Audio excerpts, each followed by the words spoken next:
الحمد لله رب العالمين والعاقبة للمتقين والصلاة والسلام على سيد الأنبياء والمرسلين وعلى آله وأصحابه أجمعين أما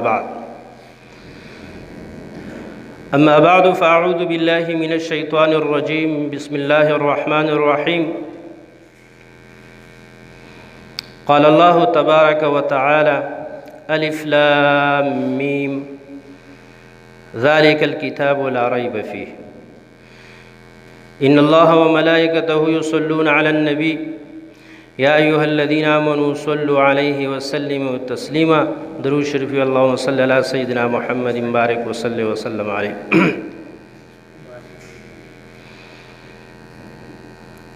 صرف فقط یو دو خبرې چې کوم دی دا عرض کومه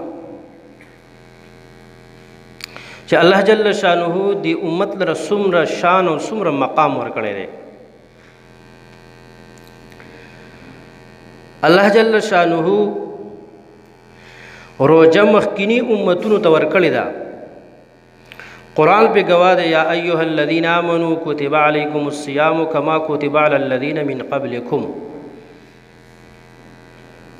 لیکن رمضان المبارک هغه د دې امت چې کوم دی نو هغه په حصه کې راغی ټول وی الحمدلله.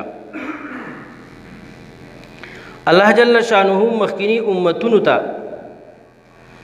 کتابونه ورکړي، آسمانی کتابونه ورکړي دي، لیکن قرآن مجید الله جل شانه چې کوم دی د امت محمدیه صلی الله علیه وسلم ته ورکړو او بیا په دې امت باندې دا الله جل شانه یو انعام داده چې دا امت الله جل شانه د محمد مصطفی صلی الله علیه وسلم امت وګرځو. رمضان المبارک دا دمره لوی او دمره بابرکت میاشته چې انسان د دې چې کوم د تصور او سوچ هم نشي کولای. سیدنا حضرت علی رضی اللہ تعالی عنہ فرمائی دی امت لا اللہ جل شانہ عذاب ورکول نه غواړي، ځکه چې الله جل شانہ دی امت لا یو د رمضان المبارک میاش ورکړی دا او یو الله جل شانہ دی امت د چې کوم د سورۃ اخلاص ورکړی دی. حدیث مبارک کی حضرت سلمان رضی اللہ تعالیٰ عنہ روایت دے فرمائی چې په آخری ورځ د شعبان المعظم باندې نبی علیہ الصلوۃ والسلام خطبه او فرمایله او نبی علیہ الصلوۃ والسلام او فرمایل خپل امت ته قد اظلکم شهر عظیم، پتاسو یو لوی میاشت را روانه ده. نبی علیہ الصلوۃ والسلام خپل امت ته دا خبرداري ورکو چې ګوره یو لوی میاشت را روانه ده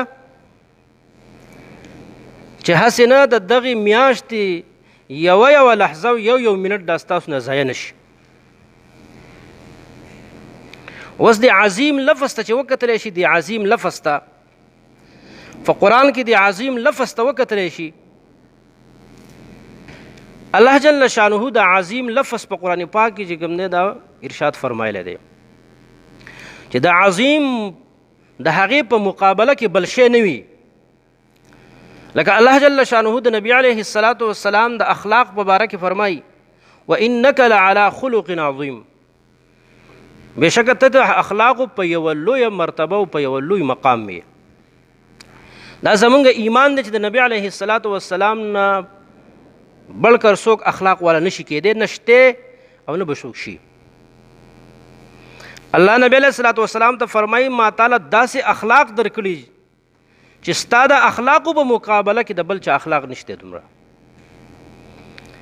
الله جل شانه فرمایي هو العلی العظیم، دا الله جل شانه لوی دی په شان کې اوچت دی په بادشاہي کې، داسې ذات ته چې د په مقابله کې بل څوک نشته. لیس کمثله شیء وهو السمیع البصیر. الله جل شانه د شرک په باره کې فرمایي ان الشرک لظلم عظیم، دا شرک چې دی دا ډېره یوه لویه ګناه ده. اوس د شرک نه بل کلبره ګناه نشته. دلته نبی علیه الصلاة والسلام ارشاد فرمایو شهر عظیم، لویه میاشت ده چې د دې میاشت په مقابله کې ګوره نورې میاشتې نشته. دا عظیم میاشت دا نبی علیه الله جل شانه د دې امت په حصه کې راوست. علامه ابن جوزی رحمت الله علیه فرمایي چې د رمضان المبارک دا روجې دا 10 ولې دي، 10 ولې دي، که دا 29 هم شي دا هم په یوه میاشت په 10 حسابېږي. علامه ابن جوزی رحمت الله علیه فرمایي چې دې جواب دا دی چې هلته کې په پول صراط باندې 10 مقامات دي او دا یوه روجه چې کوم دی د هغې مقاماتو د حل لپاره ده. بس سړی دلته کې 10 روجې ونیسي، د رمضان المبارک روجې ونیسي، د دې په برکت به الله جل شانه دته په پول صراط باندې تېرېدل دا آسان کړي. الله دې موږ او تاسو ټول ته آسان کړي. په دې رمضان المبارک کې لوږه ده، تنده ده، سخته ده. الله اکبر. هلته کې په جهنم کې په جهنمیانو باندې د ټولو نه سخت مقام او سخت وخت د څه شي دی؟ دا د لوږې دی او دا د تندې دی. الله دې د جهنم د هغې لوږې او تندې نه موږ او تاسو وساتي. الله جل شانه فرمایي انا لدینا انکالا وجحیما وطعاما ذا غصة وعذابا الیما. داسې خوراک به وي چې هغه به صحیح هغه به په مرۍ کې ختون کې وي، غنو والا به. الله دې موږ او تاسو نجات نصیب کړي. بیا الله جل دا خو د خوراک تذکره شوه. د اوبو تذکره الله جل شانو فرمایي په 15 سپاره کې وَإِن يَسْتَغِيثُوا يُغَاثُوا بِمَاءٍ كَالْمُهْلِ يَشْوِي الْوُجُوهَ. الله فرمایي بئس الشراب وساءت مرتفقا. چې کله دا جهنمی د اوبو جهنم دا کس د جهنمی دا د اوبو طلب وکي، اوبه وغواړي، الله جل شانه فرمایي موږ به داسې ګرمې اوبه ورکو، داسې خطرناکې اوبه به موږ دله ورکو چې کله دی دا ګیلاس یا دا جام خپل مخې ته کي د مخ ټولې غوښې به پکې راوغورځېږي د ګرموالي د لاسه. الله فرمایي الله جل شانه فرمایي بئس الشراب، ډېر ناکاره څښل دي، ډېره ناکاره اوبه دي. نو هلته کې په محشر کې په جهنم کې لوږه ده، تنده ده. رمضان المبارک کې دلته کې لوږه ده، تنده ده. څوک چې په رمضان المبارک روجې ونیسي دغه لوږه تنده برداشت کړي د دې په برکت به الله جل شانه د جهنم د سختۍ نه محفوظ وساتي. الله دې موږ او تاسو محفوظ کړي. حدیث مبارک دی غالبا د ابو موسی اشعری رضی الله تعالی عنہ روایت دی. نبی علیہ السلام فرمایي چې یو سړی په سخته ګرمۍ کې د په تږي حالتو کې د روژه وي، په الله جل شانه داسې ده لکه لازمه کړي چې الله په خپل ځان باندې، په الله څه شی لازم نه دی. په الله جل شانه داسې ده لکه په ځان چې الله لازمه کړي وي چې الله جل شانه به د محشر هغه سخت تندې نه چې کوم دی نو محفوظ وساتي. او نبی علیه الصلاة والسلام امت ته تلقین کوي په دغه حدیث مبارک کې ډېر اصول ډېر آداب ذکر کوي. الله جل نبی علیه الصلاة والسلام خپل امت ته بهر صورت به تاسو ته مولانا صاحب چې کوم دی بیان کړي. خو نبی علیه الصلاة والسلام دغه حدیث په اخر کې وایي چا چې په یو روژهدار باندې یو ګیلاس اوبه وڅښلې، فقط یو ګیلاس اوبه، د دغې په بدل کې به الله جل شانه په دې کس باندې زما د حوض کوثر نه اوبه وڅکي، د جنت د داخلېدو پورې به چرته هم دی تږی نه شي. دا صرف د یو روژهدار په اکرام باندې چې تا د روژهدار اکرام او د هغه عزت وکړو، په هغې عزت او په هغې اکرام الله تعالی داسې مقام درکوي چې نبی علیه الصلاة والسلام فرمایي الله به د باندې زما د حوض نه اوبه وڅکي، د جنت د داخلېدو پورې به چرته هم چې کوم دی تږی نه شي. نبی علیه السلام فرمایي وشهر المواسات د همدردۍ میاشت ده. حدیث مبارک کې دی غالبا الترغیب و ترهیب ذکر کړی دی. نبی علیه الصلاة والسلام فرمایي چې ورځ په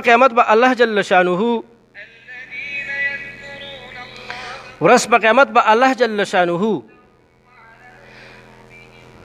ذکر یادی الله جل شانه به ورځ په قیامت باندې جنتیان په بالا خانو کې ناسوي په ولې چوت مقاماتو کې به الله جل شانه به جنتیانو ته د جهنميانو منظر چې کوم دی دا وخت ښکاره کړي د دې جهنم په دې منځ کې به یو کس وي د دغه جهنمي نظر دا به الله جل شانه د دغه په دغه جنتی باندې ولګي دا جهنمی به تاواز کې اے پلانیا ته ما پیژنې ابي زه خو تا نه پیژنم په دنیا کې زمانوم پلانې دی ته یو ورځ زمونږ په کور باندې تېرې دي یا زمونږ په طرف تېرېدلې تا ته د سکلو ضرورت راغی د اوبو د سکلو ته تږی شوی ما دله یو ګیلاس اوبه درکړې فقط یو ګیلاس اوبه چې د مسلمان سره دا ښېګړې کول الله به دې څه ورکوي یو ګیلاس اوبه دله ما ستا غوښتي دي او ما دله درکړي دي د هغې یو ګیلاس اوبو بدل غواړم بس دا جنتي به الله جل شانه ته لاس سود کړي چې یا الله دا سړی خو زه نه پیژنم دا خو زه نه پیژنم یا الله ستا په علم کې دي که ماله یو ګیلاس اوبه راکړي یا الله د دغه یو ګیلاس اوبو بدله ورکړي الله جل شانه ارشاد فرمایي فرشتو ته زما دغه ګناهګار بنده چې د ګناهونو په وجه جهنم ته تللی دی یو مسلمان رور له فقط یو ګیلاس اوبه ورکړي دي د دغه ګیلاس اوبو په خاطر باندې جهنم نه راوباسي او جنت ته داخل کړي دا د مسلمان سره چې کوم دی د ښېګړې سره دومره اجر الله جل شانه ورکړي کوشش وکړو په رمضان المبارک خصوصا یو سکند زموږ نه چې کوم دی دا ځای لاړه نه شي یو سکند او په هغې کې نبي علیه السلام ارشاد فرمایي امت ته دوه کارونه به کې ډېر کوئ یو د لا اله الا الله ورد ډېر کوئ ځکه په دې باندې انسان درجې ته رسي بل د الله جل شانه نه بخښنه غواړئ استغفار ډېر وایي استغفار دغه ځاله یو مستقله موضوع ده حضرت عمر بن خطاب رضی الله تعالی عنہ فرمایي که فرض کا یو سړی د اسمان نه تندر نازل شي او یو سړی استغفار ډېر وي د الله نه بخښنه غواړي دا تندر به د په سر نه راولېږي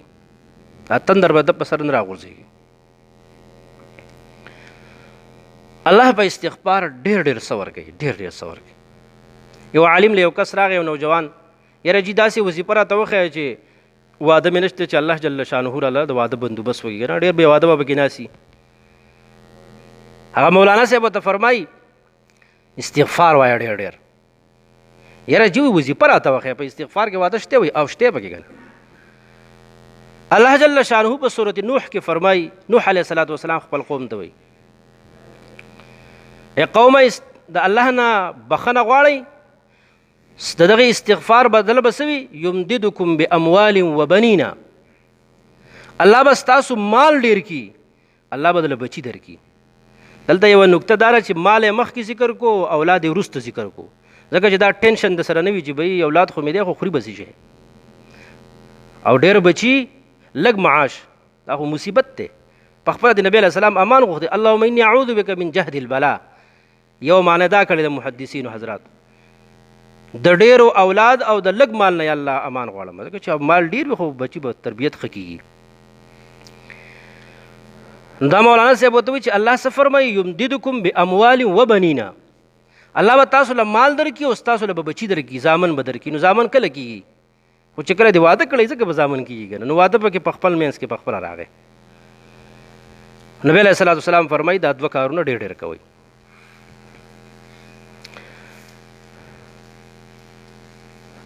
دویم په دغه رمضان المبارک د قرآن پاک سره خپل چې کوم دی یو جوور نسبت دی نبی علیه السلام فرمای مبارک کا د هغه جبه چې په کم جبه باندې د قرآن پاک تلاوت کیږي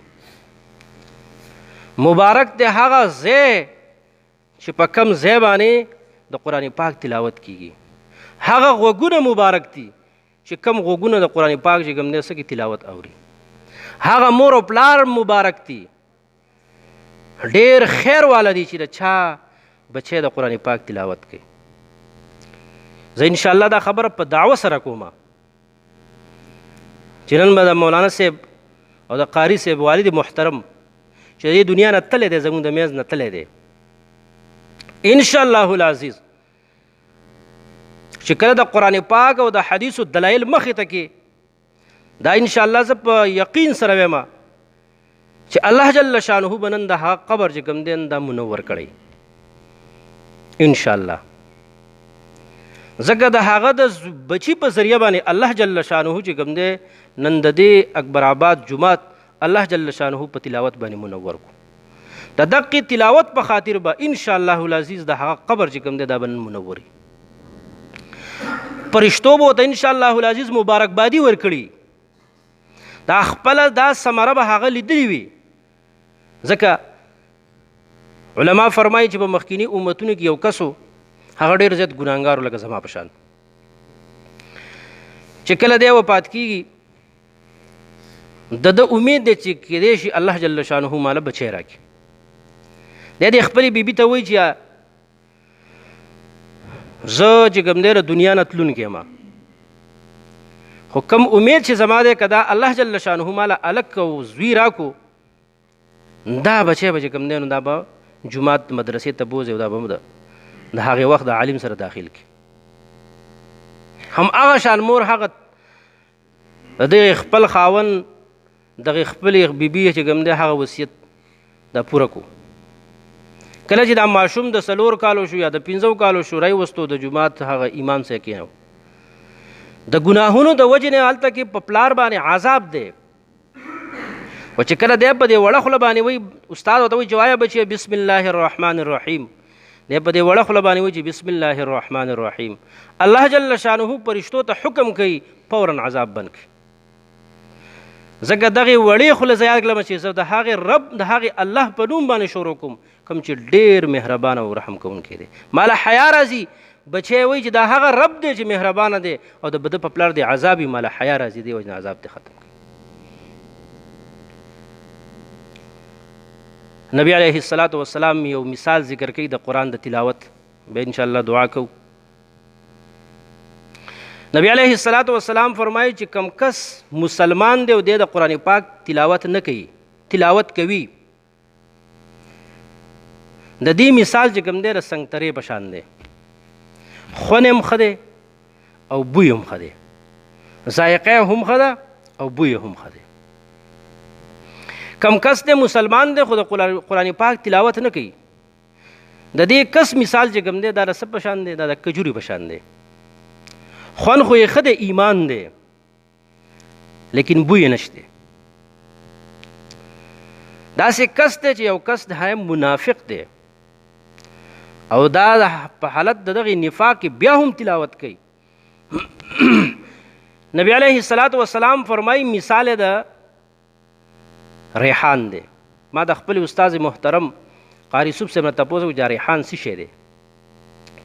هغه راته یې وفرمایل چې ریحان هغې بوټي ته ویلی کېږي چې د هغې پاڼه او ډنډر هر شی خوشبو کوي، خو تریخي. د خدای قدرت دی، کشمالی دی. نو مثال یې څه دی؟ د کشمالي په شان دی. د خپل استاد محترم چې بوی خو یې ښایسته دی خو خوند یې څه دی؟ تریخ دی. او داسې کس دی چې منافق دی او د قرآن پاک تلاوت هم نه کوي، مثال یې د مالکونډۍ دی، بوی هم نه نشته او ذایقه هم څه ده؟ خطرناکه ده، ترخه ده. ډېر زیات چې کوم دی بې شماره هغه فضایل هغه د قرآن پاک د تلاوت راغلي. امام احمد بن حنبل رحمت الله علیه الله جل شانه په خوب کې ویني، د وی چې کله الله جل شانه ما دا پیر په خوب کې ول زبد یو تپوس کومه چې په کم حالت کې انسان دا به زیات تا طرف ته نږدې وي. کله چې د الله جل شانه سره چې کوم دی هغه زیارت کېږي په خوب کې، د الله روح پرې راځي او هغه خبره ده نه هېرېږي. الله جل شانه ورته فرمایي چې تا خو څه وې نه، ته تپوس خو دې نه کوو، یا الله وایي ته په هغې پټو رازونو په زړونو باندې عالم وي. کم داسې عمل دی چې سړی کوي او هغه تا ته څه وي نږدې وي. الله جل شانه ته ارشاد فرمایي چې کم کس د قرآن پاک تلاوت کوي دا ماته ډېر زیات نږدې دی. امام احمد بن حنبل رحمت الله علیه ورته فرمایي اگر چې نه پوهېږي په معنا او په مقصد باندې، اگر چې نه پوهېږي بیا هم دې تلاوت کوي دا ماته ډېر نږدې دی. خو الله جل شانه دې مونږ او تاسو په دغې د قرآن پاک په رنګ کې په اول کم آیات مبارکه چې ما تاسو ته ویلی الله جل شانه په خپله د خپل کتاب د قرآن مجید چې کوم دی الله جل شانه هغه فضیلت بیانوي. الف لام میم ټولې دنیا ته چیلنج دی. الف لام میم ټولې دنیا ته چیلنج دی. هغه فصیح خلکو ته، هغه فصیح عرب ته چې تاسو دومره عاجز یې چې صرف زما د دې دریو حروفو چې کوم دی معنی نشي راویستی. الف لام میم ټوله دنیا دې ته څه ده؟ د عاجز. او په د نبي علیه السلام د راتلو نه مخکې به په مکه کې او په عرب کې د شعر شاعرۍ دور و.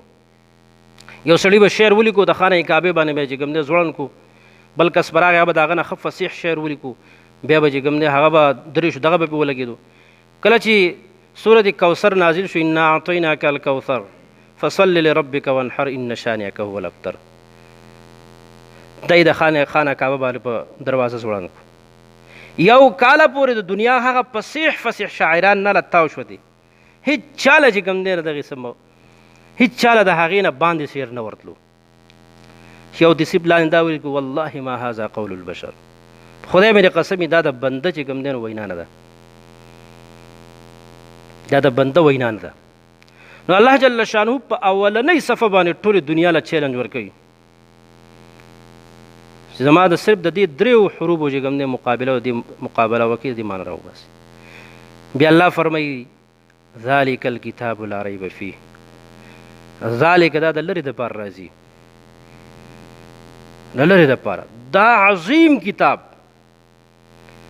فخفل فضل او فرحم سره الله جل شانه ستا مخې ته کېښود.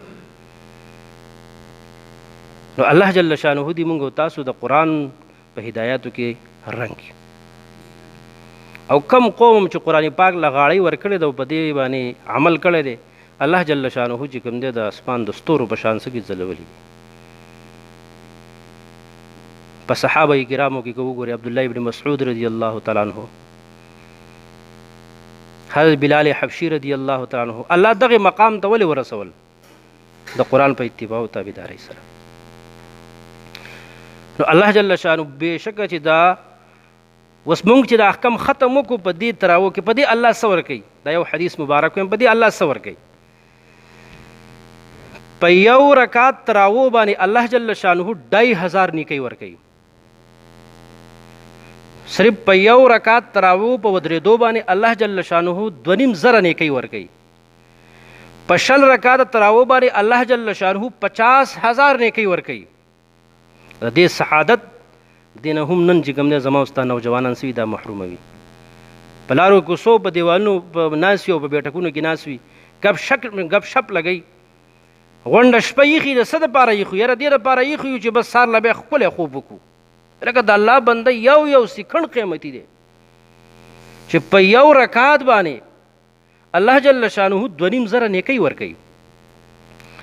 په دې یو حرف د قرآن پاک باندې چې په دې تراو کې لوستلی کېږي، په دې تراو کې نه، ځکه په رمضان المبارک کې د هر نیک عمل بدله چې کوم دی هغه الله په ډېره ورکوي. نبی علیه السلام فرمایي نفل فرض ملاویږي، فرض په 80 درجې باندې ملاویږي. نو په دې یو حرف باندې چې حضرت عبدالله ابن عباس رضی الله تعالی عنه فرمایي چې یو حرف د کتاب د الله جل شانه د کتاب دا سړی په مانځه کې په ولاړه ولولي، الله په یو حرف باندې 100 نیکۍ ورکوي، 100 ګناهونه دغه معاف کوي، الله 100 درجې چې کوم دی د پورته کوي.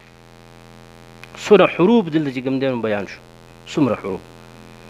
او بیا نبی علیه السلام فرمایي چې د ختم په وخت باندې فرشته راشي او کم چې حافظ قرآن دی د هغه شونډې ښکل کړي. زه به دا ویم چې زموږ د قاري صاحب د مبارک شي دا مولانا اشرف علي تنویر رحمت الله علیه لیکلي دي چې دا دومره عظیم شان کار دی چې فرشته راشي او د ده را شونډې ښکل کړي او چې کله ختم د قرآن پاک وشي لکه دن چې دا موږ کوم ملګري راغوښتي دي او یا چې کوم موږ دلته راغلي یو دا سنت طریقه ده. حضرت انس رضی الله تعالی عنه به چې کله به ختم کوو نو هغه به خپل رشته داران او خپل دوستان راغونډول او دا به وایي ما د نبي علیه السلام نه اورېدلي دي چې د ختم په وخت دعاګانې قبلېږي تاسو خپل احباب او خپل رشته دار راغونډ کړئ.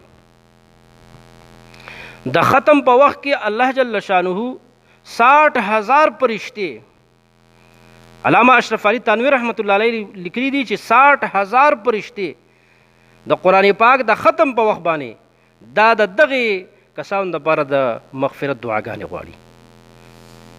یا الله دې خپلو بندګانو ته مغفرت نصیب کړي کوم چې دغه ستړی برداشت کړی او چې کوم نه ستا د قرآن پاک تلاوت یې واورېدو 60,000 فرشتې دا دعاګانې غواړي. او نبی علیه السلام فرمایي چې یو سړی په ابتدا کې شامل شي په ختم کې په تلاوت د قرآن پاک کې دی داسې دی لکه د مسلمانانو فتوحات ته چې دی حاضر وي او چې کله آخري شپې ته راشي دعا له راشي داسې دی لکه د غنیمتونه چې تقسیمیږي او دی په هغه ټیم کې راشي. نو الحمدلله دا محفل چې دی دا محفل دا اسمان والو فرشتو ته داسې ځلیږي لکه څنګه چې ما ته د ستوري چې کوم نه ځلیږي داسې ځلیږي. خو الله دې زمونږ دغه ستړی الله دې زمونږ دا کوششونه راټول په خپل دربار عظیم کې قبول کړي او الله دې دا کوم مصیبت چې راوستی دی الله د کرونا په صورت حال کې دا زمونږ د ګناهونو د نحوست د وجې نه الله دې دا په خپل قدرت او په خپل فضل او رحم سره دا زمونږ استادو نه چوت کړي. موږ دعا وکړو تاسو ته درود شریف اللهم صل علی سیدنا محمد مبارک وسلم علیه.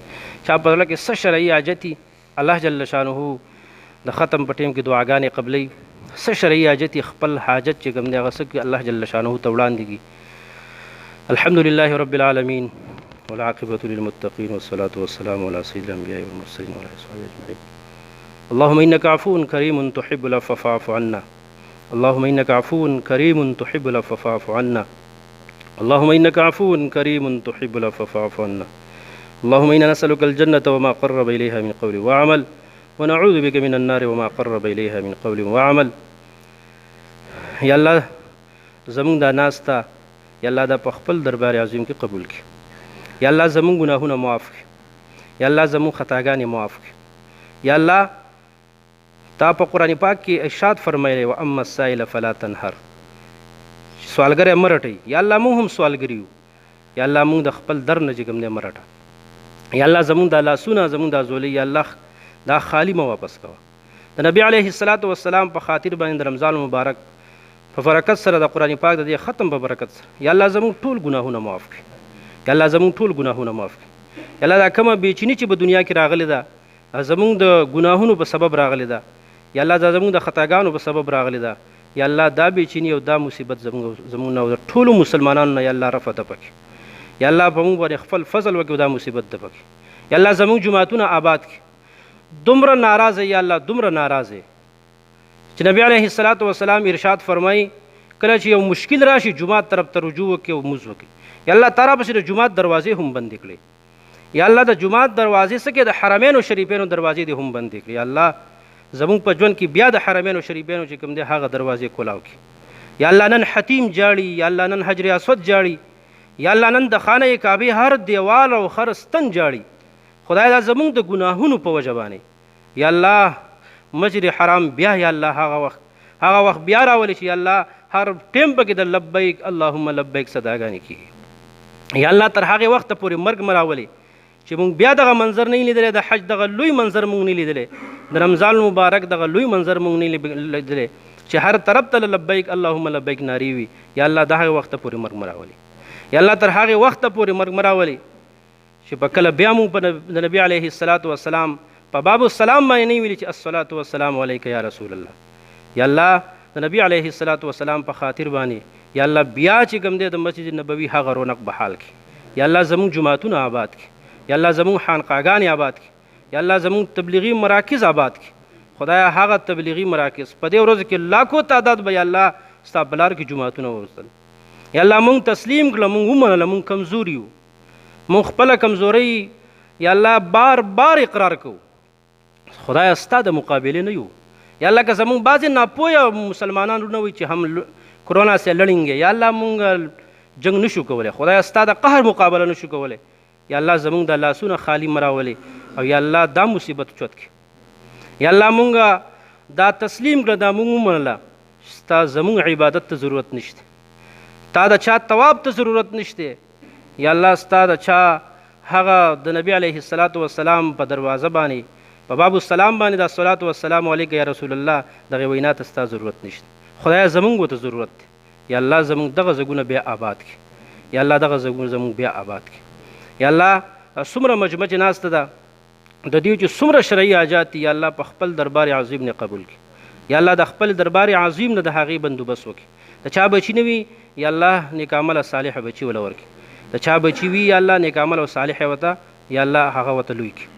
یا الله زمونږ د دې قاري صاحب شبیب الرحمن یا الله د والد محترم ته خصوصي دعا وکړي چې یا الله هغه قبر د نور نه ډکي یا الله د هغه د زوی په ذریعه باندې یا الله نن تا چې کوم دی د جومات منور کو خدای د دغه تلاوت په خاطر باندې د هغه د قبر چې کوم دی منور کړي خدای درجې اوچتې کړي خدای درجې اوچتې کړي ټول مسلمانانو ته مغفرت کامله عاجله مستمره نصیب کړي یا الله چې کله موږ د دې دنیا نه واپس کیږو یا الله زمونږ په ژبه باندې دا عظیمه کلمه جاری کړي چې لا اله الا الله محمد رسول الله